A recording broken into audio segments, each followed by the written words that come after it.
વિધાનસભામાં શિક્ષણ મંત્રીએ જાહેરાત કરી છે. વિદ્યાર્થીઓને લર્નિંગ જે કીટ છે તે આપવા માટે જાહેરાત કરવામાં આવી. વિધાનસભા ગૃહમાં શિક્ષણ મંત્રીએ જાહેરાત કરતા કહ્યું કે શાળાઓમાં વિદ્યાર્થીઓની સંખ્યાને ધ્યાને રાખી ગણિત અને વિજ્ઞાનની લર્નિંગ કીટ આપવામાં આવશે. આ સાથે જ કોંગ્રેસ ધારાસભ્ય કિરીટ પટેલે પૂછેલા સવાલમાં શિક્ષણ મંત્રીએ લેખિતમાં જવાબ આપ્યો કે રાજ્યની 56 શાળાઓ સરકારે બંધ કરી છે.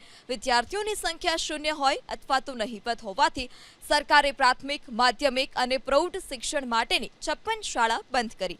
એટલું જ નહીં, શાળાઓમાં કોમ્પ્યુટર લેબ અને પ્રયોગશાળા મુદ્દે ધારાસભ્ય દિનેશ ઠાકોરના સવાલ પર શિક્ષણ મંત્રીએ લેખિતમાં જવાબ આપ્યો કે પાટણ જિલ્લામાં 595 પૈકી 555 શાળાઓમાં પ્રયોગશાળા નથી, જ્યારે 99 સરકારી શાળાઓમાં કોમ્પ્યુટર લેબ નથી.